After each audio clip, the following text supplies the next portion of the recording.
गौतम को घर छोड़े 7 साल बीत चुके थे। वे राजगृह में प्रवचन करते थे।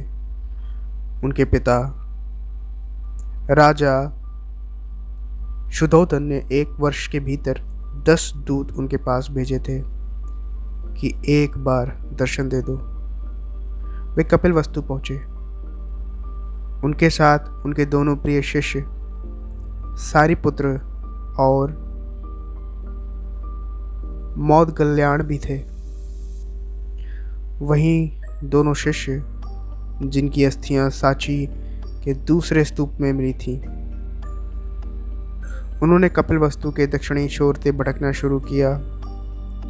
संघ के सैकड़ों लोग उनके साथ थे। उन्हें देखने पूरा नगर उमड़ पड़ा था। अपने प्रिय राजकुमार को भीख मांगता देख लोग रो पड़े थे। राजा को पता चला तो वे अपने बेटे को देखने सड़क पर आ गए। बहुत आग्रह करने के बाद शाक्य मुनि ने राजा पिता का निमंत्रण स्वीकार किया और राजभवन में गए। राजा ने संघ के अन्य भिक्षुओं को भवन में विशेष परिसर में ठहराया। जब शुद्धोधन शाक्य मुनि का हाथ पकड़कर चल रहे थे तो अवश्य ही उनके चेहरे पर पिता होने का वह भाव आया होगा जो पुत्र का मार्गदर्शक होने के नैसर्गिक अधिकार से भरा होता है। खुद शाक्य मुनि इस अधिकार में हस्तक्षेप नहीं कर सकते थे। भवन में राहुल की माता यशोधरा के पास भी तुरंत यह संदेश पहुंचा कि गौतम लौट आए हैं। वे जाएं और अपने पति से मुलाकात करें। लेकिन यशोधरा ने इनकार कर दिया।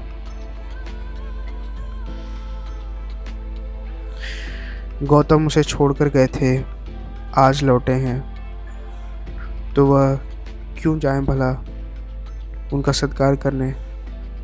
यशोधरा ने संदेश भिजवाया, यदि एक पल के लिए भी आर्यपुत्र ने मुझ में कोई गुण देखा हो तो वे स्वयं इस कक्ष तक आएंगे जहां से वे आधी रात बिना बताए चले गए थे।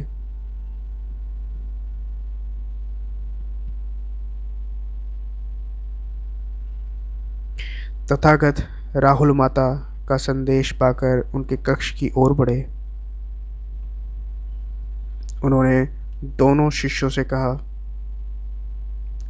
वे कुछ भी कहें कुछ भी करें, तुम दोनों शांत रहना, कोई प्रतिक्रिया मत करना, उन्हें सुरुचिपूर्ण वंदना करने देना। कमरे में तथागत अपनी शैली में बैठ गए। सारिपुत्र हमेशा की तरह उनकी दाईं ओर और मौदगल्याण उनकी बाईं ओर बैठे। यशोधरा आई। वे राजकुमारी नहीं दिख रही थी। उन्होंने तथागत के चरण स्पर्श किए और उनके सामने बैठ गईं। कमरे में शांति थी। तभी राजा शुद्धोधन कमरे में आए। बेटे बहू को आमने सामने देख उन्होंने बेटे से कहा, भंते, यशोधरा ने सुना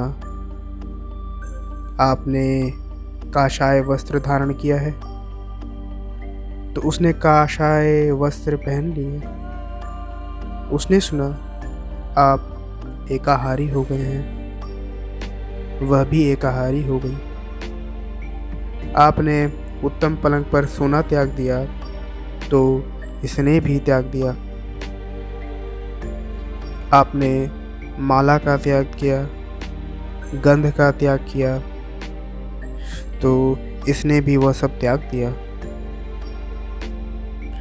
मायके वाले इस संदेश भेजते थे। वे इसे ले जाना चाहते थे, लेकिन यह यहीं रहती है, इसी कक्ष में। यह गुण की मूर्ति है। राजा स्नेह से अपनी बहू को देखते रहे। अचानक तथागत उठे उस कक्ष से बाहर चले गए। शाक्य मुनि ने शिष्यों को शांत रहने को कहा था, लेकिन वे स्वयं उस कक्ष से बाहर चले गए।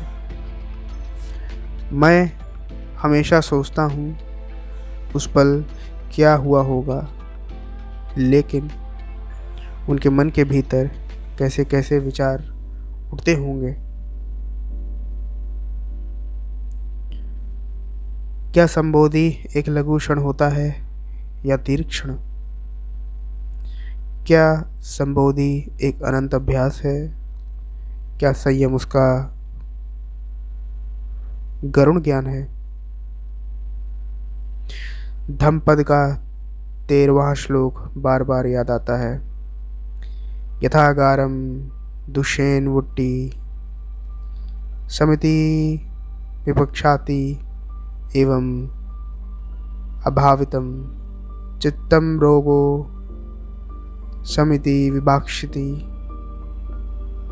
यानी घर की छत मजबूत ना हो, सही तरीके से उसे घास फूस से ढका ना गया हो, तो बरसात के दिनों में उसमें से पानी रिसता है, घर भर में फैल जाता है।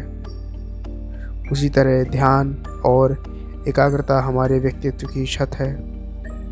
ध्यान और एकाग्रता जीवन को सार्थक करते हैं।